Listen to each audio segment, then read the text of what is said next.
graças te damos, Senhor. Amém, glória a Deus. Que bom estar aqui na casa do Pai. Na casa do Pai nós temos liberdade. Liberdade de adorar, liberdade de nos expressar, liberdade de amar o Senhor, de nos entregar. Essa é a liberdade que Deus nos dá. A liberdade de abrir o nosso coração e dizer para Ele tudo aquilo que está no nosso coração. E dizer as verdades que nós temos dentro de nós para o Senhor. Porque Ele é o nosso Pai e dele nós não escondemos nada. Amém? Nós vamos falar nesta manhã o Deus que fere, o Deus que cura. Nós vamos usar como texto base o livro de Jó. Jó, capítulo... É o capítulo 6. Obrigada, Renan. Jó no capítulo 6. Nós vamos falar as 5 teses de Satanás, baseado na vida de Jó. Jó, você sabe, era o homem mais rico daquele tempo. Era um homem muito rico. Em Jó, não está lá no versículo, mas em Jó, no capítulo 1, no versículo 3, se não me falha a memória, ali fala de todas as riquezas de Jó.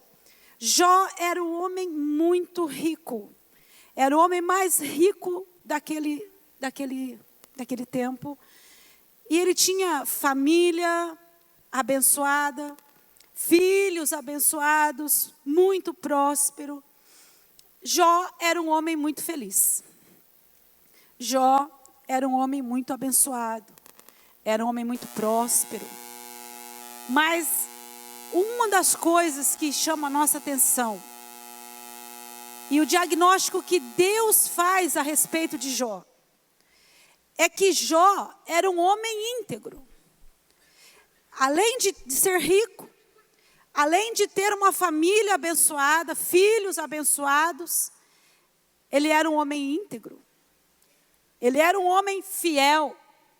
Ele era um homem temente a Deus. Essas características se destacam em Jó.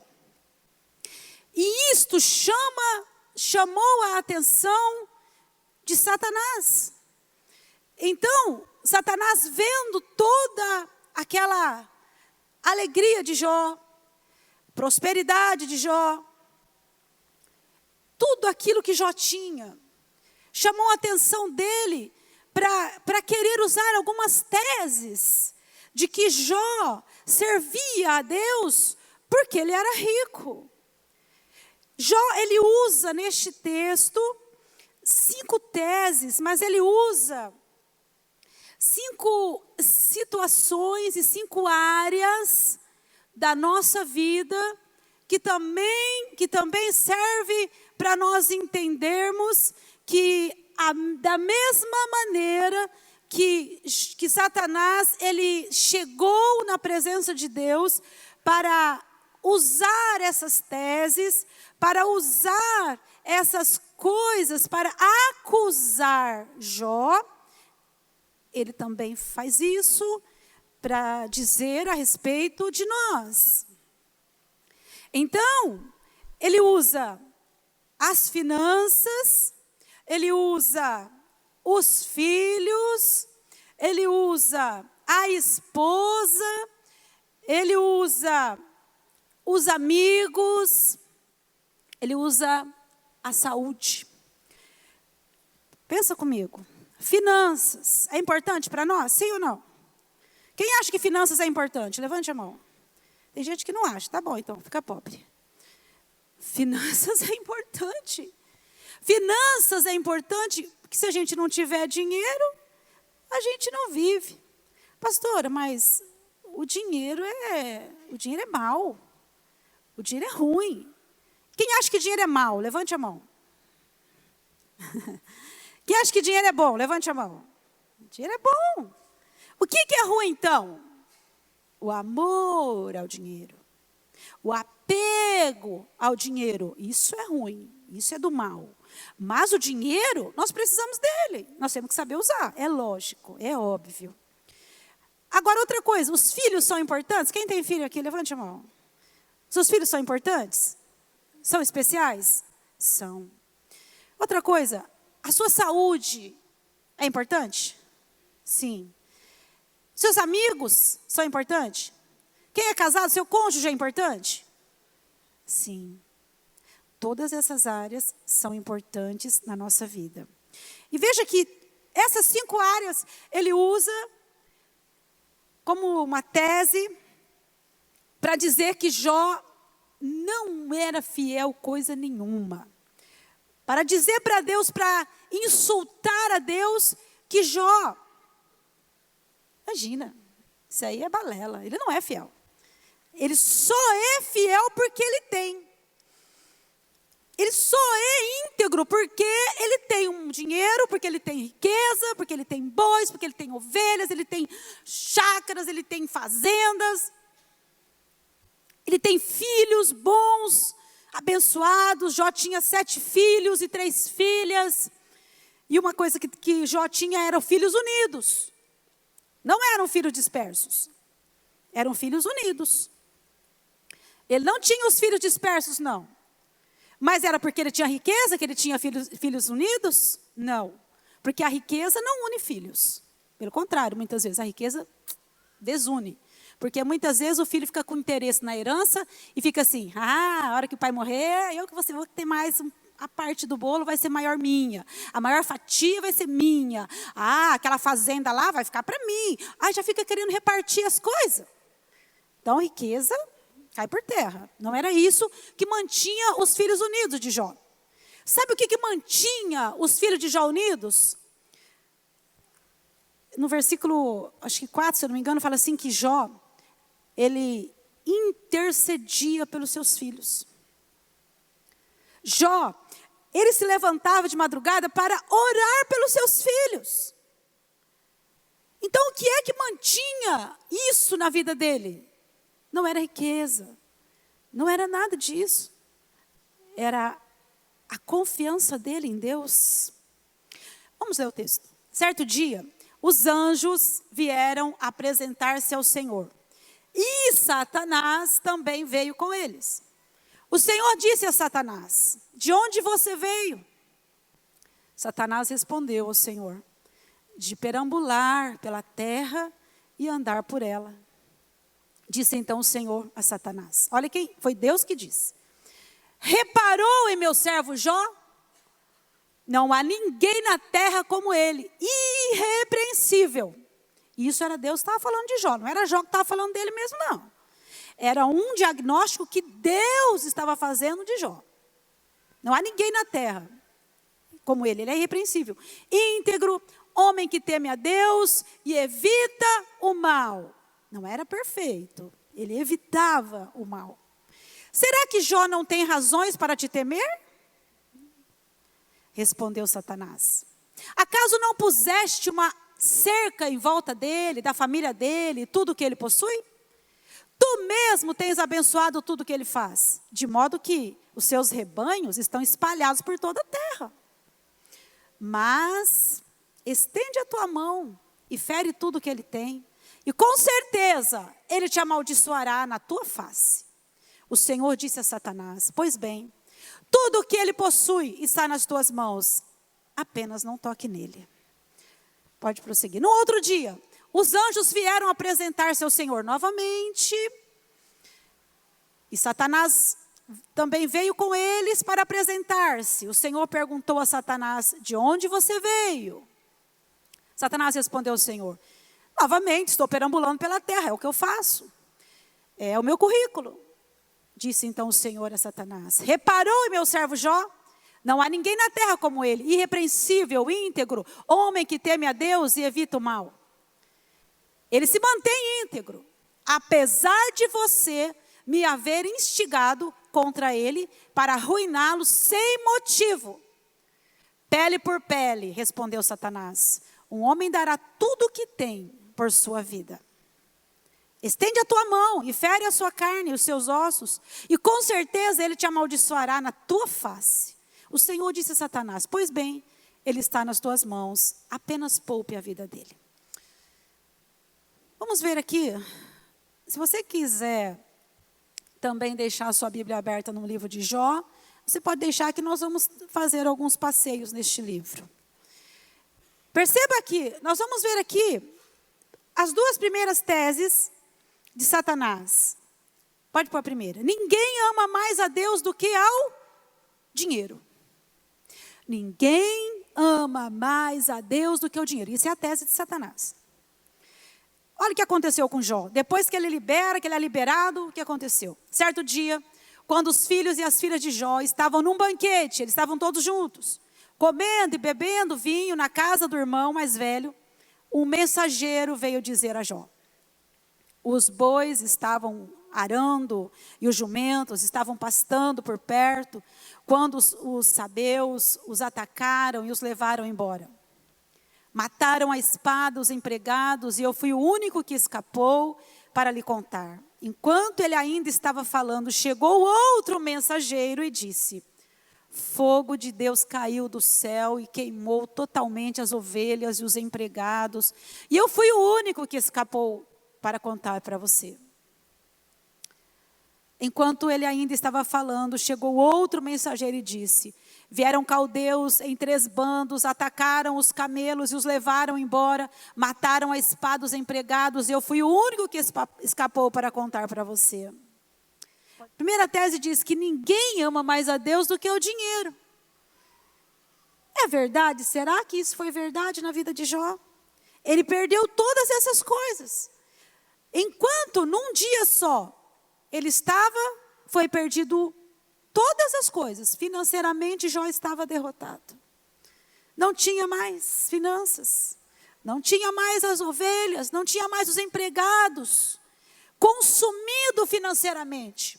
No pó financeiramente. Mas não para por aí. Segunda tese, pode colocar a segunda. Ninguém ama mais a Deus do que os filhos. A primeira tese, você já percebeu que ele já está derrotado financeiramente. Segunda tese, quando de repente veio um vento muito forte, veio do deserto e atingiu os 4 cantos da casa, que desabou. Eles morreram e eu fui o único que escapou para contar a você. Os filhos de Jó estavam reunidos e de repente veio um vento e caiu a casa que eles estavam e somente um escapou para contar para ele o que tinha acontecido. Jó já está derrotado financeiramente, agora está enlutado. Agora tem que sepultar os filhos. 10 filhos. Veja, não é um só. Eram 10 filhos. Jó volta para casa. Você tem noção de como este homem está? Você imagina como é que está a cabeça desse homem? Derrotado financeiramente, um homem que é rico, de repente, cai financeiramente. Mas as finanças, ainda dá um jeito, né? Não, dói, claro, mas quando pega na parte dos filhos, o negócio dói.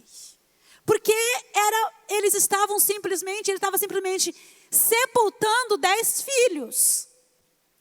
E ele volta para casa. E olha só o texto. As 2 teses derrotadas, pode passar.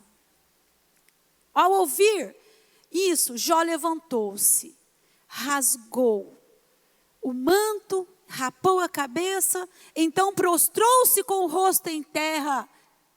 Em o quê? Adoração.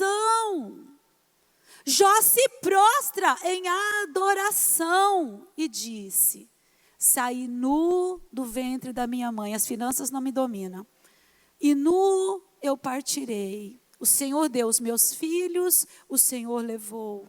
Louvado seja o nome do Senhor. Em tudo isso, Jó não pecou e não culpou a Deus de coisa alguma. A gente podia parar por aqui e voltar para a nossa casa. Em tudo isso, Jó não pecou e não culpou a Deus por coisa alguma. Nós, por mínimas coisas, nós pecamos contra Deus. Nós culpamos a Deus. Você perdeu 10 filhos? Você está derrotado financeiramente? Tudo acabou na sua vida? Você tinha tudo, agora não tem nada? Você tinha 10 filhos, agora não tem nada? O que você faz? Se mata? Se enterra? Jó se prostra. Jó se rende a Deus. Deus, eu tinha tudo. Eu não tenho nada. Mas eu adoro o Senhor, porque eu vim nu do ventre da minha mãe. E é nu que eu vou voltar. Tenho 10 filhos, agora não tem mais nenhum. Mas o Senhor me deu. E o Senhor resolveu levar. Bendito seja o nome do Senhor. Vamos lá para a terceira tese. Ninguém ama mais a Deus do que a si mesmo. Veja que Satanás chegou na presença de Deus e ele disse assim, olha, beleza, finanças ele já superou. Os filhos ele superou, ele adorou ao Senhor. Mas agora, pele por pele, toca nele. Ninguém ama mais a Deus do que a si mesmo. Se preocupa tanto consigo mesmo. Ele se preocupa com ele, se preocupa com a saúde dele. Toca na saúde. Aí você vai ver. Toca na saúde. Deus fala assim, pois bem, vá. Estende a tua mão, fere a sua carne, os seus ossos, e com certeza Ele te amaldiçoará na sua face. Ele vai falar para você, Deus, que você não é nada. Ele vai cuspir na sua cara, Deus, e vai falar tudo na sua cara. A quarta tese diz, ninguém ama mais a Deus do que o seu cônjuge. Nessa tese, Satanás, ele diz, agora você vai amaldiçoar. Olha o que diz o texto. Então Jó apanhou um caco de louça e com ele raspava, sentado entre as cinzas. Então sua mulher disse, você ainda mantém a sua integridade? Amaldiçoa a Deus e morra. Amaldiçoa a Deus e morre. Por que você está sofrendo tanto? A gente faz um paralelo aqui desse texto e muitas vezes a gente fala mal da mulher de Jó. Né? Tipo, essa mulher é uma louca. Ele falou mesmo, né? Você fala como uma louca. Como uma louca. Porque imagina, nós recebemos o bem de Deus, como não receberemos o mal? Calma, vai passar. Ela estava sofrendo também, gente. Imagina essa mulher sofrendo. Jó era o ataque, era o alvo. Mas ela tinha perdido também 10 filhos. Para um pai perder 10 filhos, é ruim demais. Mas pensa para uma mãe, gente. A mãe que gerou, a mãe que trouxe. O pai sofre muito. Mas essa mãe, o sofrimento dela era intenso demais.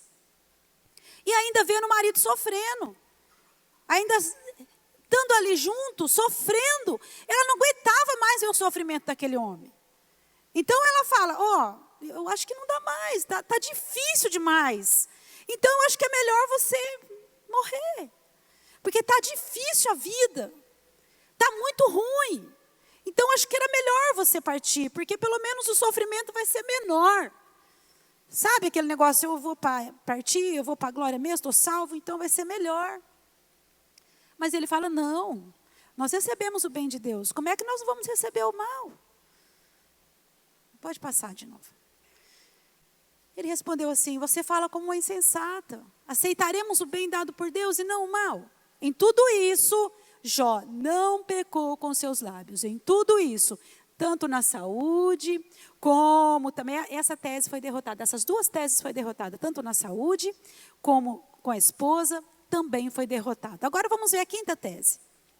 Ninguém ama mais a Deus do que os amigos. Então, nós vemos que a tese de Satanás foi derrotada, que ninguém ama mais a Deus do que o dinheiro. Ninguém ama mais a Deus do que os filhos, ninguém ama mais a Deus do que a si mesmo, ninguém ama mais a Deus do que a esposa, do que o cônjuge, e ninguém ama mais a Deus do que os amigos. Essas teses foram derrotadas. E aí, os amigos de Jó. Ele diz, os meus parentes me abandonaram, os meus amigos esqueceram-se de mim. Jó estava derrotado financeiramente, estava enlutado, ele estava com a saúde comprometida, casamento estava por um fio, porque de repente estava em frangalhos, porque um homem que não tinha mais potência, não era mais um homem que tinha potência, não tinha dinheiro, não tinha nada. Estava com o casamento fracassado. E agora, restam os amigos. Só que os amigos também abandonam. Eu queria 4 homens valentes aqui, por favor. Homens fortes em tempos difíceis. Jó, ele estava doente, pensa aqui, ó. Ele estava derrotado financeiramente, ele estava enlutado, ele estava com a saúde comprometida, ele não tinha mais, de repente, o carinho e a atenção da esposa, e ele estava também com os amigos agora, ainda tem amigos. Vem cá, amigo, senta aqui. Os amigos de Jó, senta. Um dia, os amigos de Jó, no texto fala assim, que eles se compadeceram de Jó. Eles disseram assim, vamos visitar o nosso amigo, ele está doente, ele perdeu-se financeiramente, ele está quebrado, vamos até a casa dele, vamos visitar ele. Quando eles chegam, eles veem de longe o estado de Jó, eles lamentam, vai ler, lamenta aí, gente, chora aí. Eles ficam... Eles choram junto com esse homem. Eles veem o estado deplorável que Jó se encontra. E eles então choram junto com ele. Mas tem uma coisa. Eles não falam nada. Nada. Fica quietinho. Eles ficam 7 dias e 7 noites com ele. Isso é amigo. Eles eram amigos ou não de Jó? Sim ou não? Quem acha que eles eram amigos de Jó? Quem acha que eles não eram amigos de Jó? De coisa nenhuma. Ninguém acha nada? Tá bom.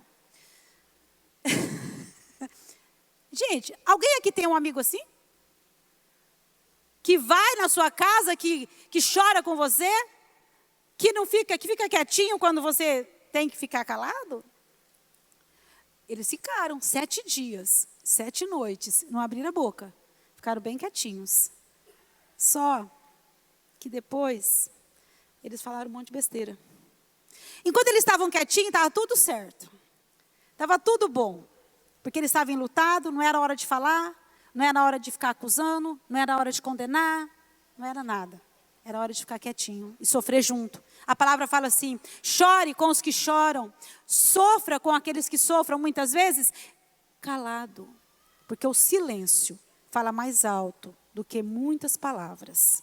E eles estavam em silêncio. Mas, de repente, o Jó, ele começa assim a falar algumas coisas. Até agora, Jó não disse nada, nem falou nada contra Deus. Mas se você for ver lá nos capítulos posteriores, você vai ver que Jó, ele começa a indagar para Deus, fazer perguntas para Deus. Por quê? Porque esses amigos, que agora não eram mais amigos, era amigo da onça, eles começam a teologia, eles começam a teologizar, se existe essa palavra, eu não sei, mas teologizar, eles começam a usar um pouco de teologia, e começam a usar um pouco de filosofia, eles começam a filosofar com Jó, dizendo assim, cara, eu acho que você pecou, não é por nada não, mas você adulterou. Cara, não é possível alguém estar nesse estado. Não é possível, Jó, que você não tenha pecado. Não é pecado, não é possível. Não é possível que você não tenha roubado. Sabe o que eles acusaram Jó? De ter roubado as viúvas, ter roubado os pobres. Jó, você roubou, você é rico. Você é rico porque você roubou. Calma, não vai brigar, por favor. Calma. Não joga pedra não, Jó. Você é rico, sabe por quê? Sabe por que você era rico? Porque você roubava as viúvas, você roubava os pobres. Sabe por que você está enfermo assim? Porque você está em pecado, você adulterou. E sabe por quê? Seus filhos, você era ruim para seus filhos. Alguma coisa você fez, porque não é possível um negócio desse. Então Jó, ele começa então a falar algumas coisas, sabe? Indagar a Deus. Sabe quantas perguntas Jó faz para Deus? Umas 14 perguntas, ele começa a falar, e começa a indagar a Deus. Mas quando chega no texto de Jó 40, Deus, então, ele começa a falar umas coisas para ele, sabe? Revelar a grandeza de Deus. E Deus faz 70 perguntas para Jó.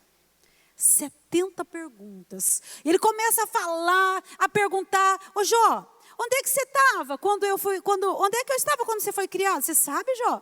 Jó, você sabe quem fez as águas do céu?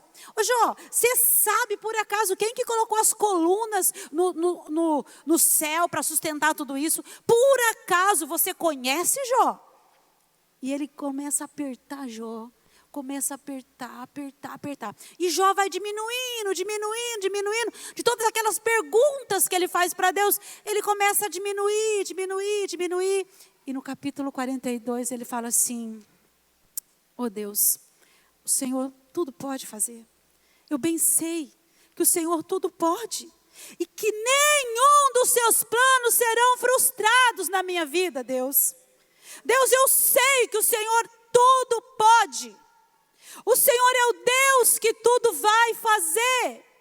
E que nenhum só dos teus planos, Senhor, não ficará frustrado. Sabe por quê? Romanos 8 diz assim: que tudo coopera para o bem daqueles que amam a Deus. O que é que Satanás queria fazer com Jó? Satanás queria afastar Jó de Deus. E o que é que Satanás quer fazer comigo e com você? Ele quer nos afastar da presença de Deus. Mas o que é que Satanás conseguiu? Levar Jó até mais perto de Deus. Jó se aproxima ainda mais de Deus. Se a comunhão com Jó já era boa com Deus, agora então, nem se fala. A comunhão com Jó, gente, ela restaurou totalmente. Ela foi restaurada. Pode sentar, gente. Deus abençoe Jó, Deus abençoe vocês, amigos. Amigos Jó. Peraí, não, fica aqui. Fica aqui. Senta. Sabe o que aconteceu? Os amigos saem agora de cena. Desculpa. Sai de cena, amiguinhos. Sabe o que aconteceu? O Jó, ele tinha assim, questionado a Deus. Ele ficou questionando. Mas aí, sabe o que Deus fez? Vem cá, amigos, volta aqui. Sabe o que Deus fez? Vocês tinham saído já, mas agora vocês vão voltar. Fica aí um pouquinho só. Sabe o que Deus fez? Aqueles amigos de Jó que acusaram ele estava muito questionando Deus. Questionando. Sabe por quê?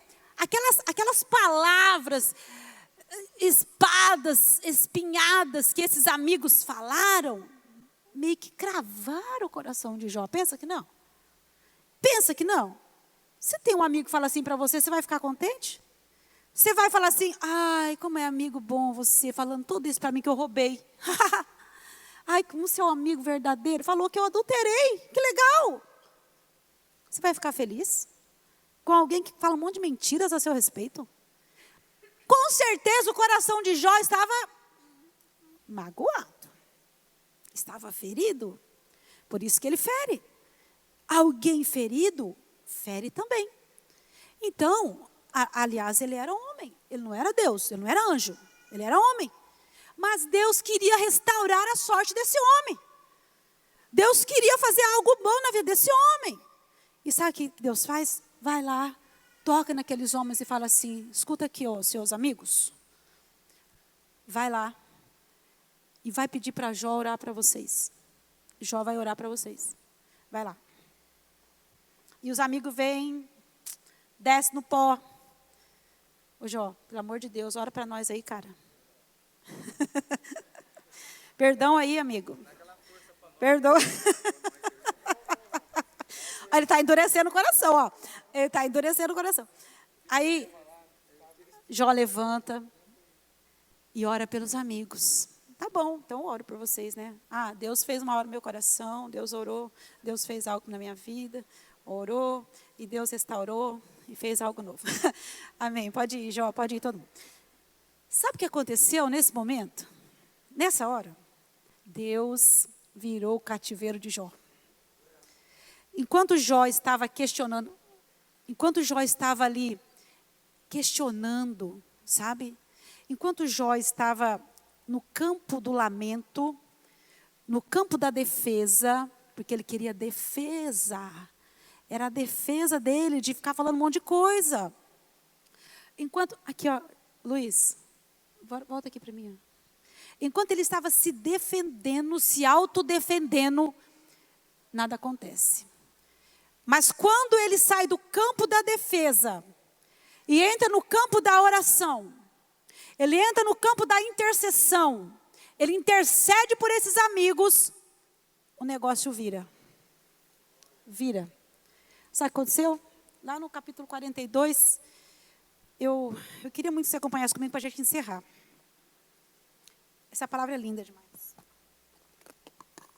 Se você puder acompanhar comigo aí, Jó 42.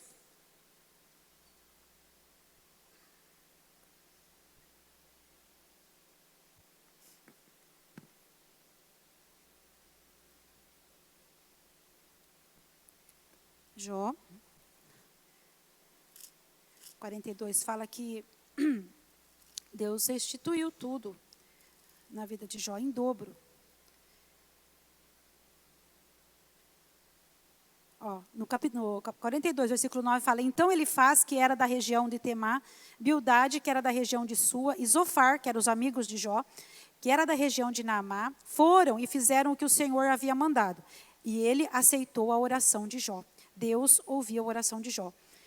No versículo 10, depois que Jó acabou de orar pelos seus 3 amigos, o Senhor fez com que ele ficasse rico de novo. E lhe deu em dobro tudo o que ele tinha antes. Pensa, ele já era rico. Ele ficou dobrado, duplamente rico. Todos os seus irmãos e irmãs e todos os seus amigos foram visitá-lo e tomaram parte num banquete na casa dele. Falaram como se estavam tristes pelo que lhe havia acontecido e consolaram por todas as desgraças que o Senhor havia feito cair sobre ele. E cada um lhe deu dinheiro e um anel de ouro. Oh, glória a Deus. O Senhor abençoou a última parte da vida de Jó, mais do que a primeira. Ele chegou a ter quantos 1000 ovelhas? Quantas tinha lá no começo, no capítulo 1, versículo 3? 7.000. Quantas tem agora? 14, o dobro. Se você ver lá no capítulo 1, versículo 3, fala de tudo isso. Ele tinha 7.000, agora ele tem 14. Aí, ele chegou aos 14.000. 6.000 camelos, ele tinha 3.000 camelos, agora ele tem 6.000 camelos. Ele tinha 1.000 bois, agora ele tem 2.000 bois. Ele tinha 1.500 jumentas, agora ele tem 1.000 jumentas. Também foi pai de 7 filhos e 3 filhas. Oxe, ele não dobrou os filhos? Por que os filhos não foi dobrado? Quem queria 20 filhos aqui? Ele teve, de novo, 7 filhos e 3 filhas. Sabe por quê que Deus não precisou dar em dobro? Porque os 10 filhos de Jó não se perderam. Ele tinha 10 filhos na terra e 10 filhos no céu. Porque os filhos de Jó foram salvos, gente. Porque quem permitiu foi Deus. Ele não tinha 10 filhos aqui, mas ele tinha 10 filhos no céu. Então ele continuou, ele tinha 20 filhos. Porque nós não perdemos quando nós temos a certeza. Uma vez eu ouvi um homem dizendo assim, ele estava voltando de um velório, perdeu um filho, perdeu entre aspas, e alguém consolando, tentando consolá-lo, disse assim, meus sentimentos pela perda do seu filho. E ele chorando mesmo, assim, sentindo realmente aquela dor, ele disse assim, eu não perdi um filho. Eu não perdi. Eu sei onde meu filho está. A gente perde quando a gente não sabe onde está.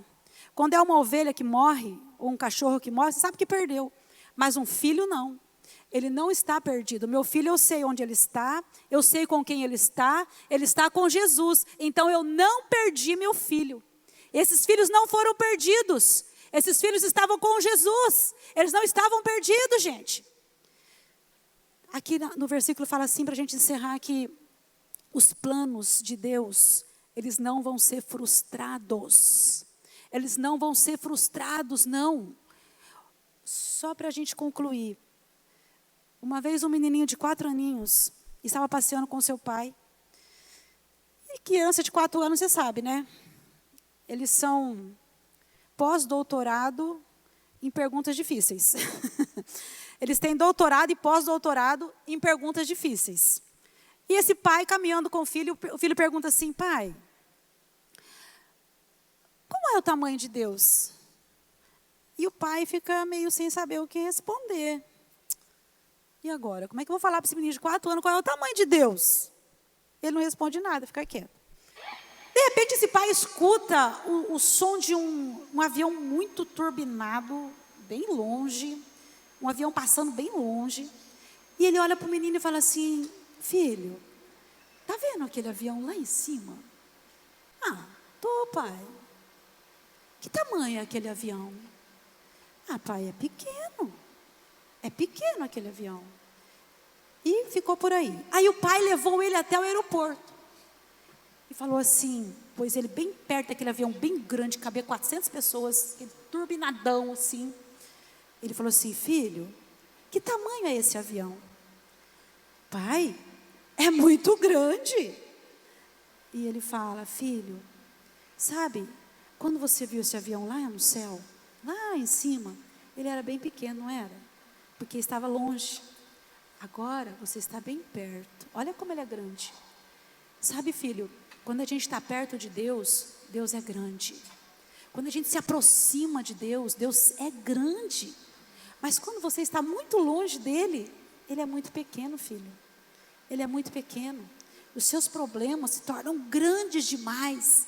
Os seus problemas se tornam gigantes demais quando você está muito longe dele. Mas quando você se aproxima, ele é muito grande. E os seus problemas ficam muito pequenininhos. Qual é o tamanho do seu Deus? Como é que você conhece a Deus? De que forma você conhece a Deus? É como Jó? Quais são as experiências que você tem com Deus? Como é que Deus pode olhar e fazer um diagnóstico de você?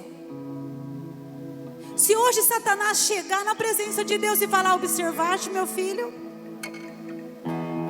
Observaste? Deus vai falar: observaste? Ele vai falar: tá difícil aí, Deus. Como é que vai ser a resposta? Você tem sido fiel com Deus? Você é uma pessoa que pode Deus fazer esse diagnóstico de você, da sua integridade, da sua fidelidade, da sua fé, do seu compromisso com Ele? Medite sobre isso. Fica de pé no seu lugar, nós vamos cantar para a gente encerrar.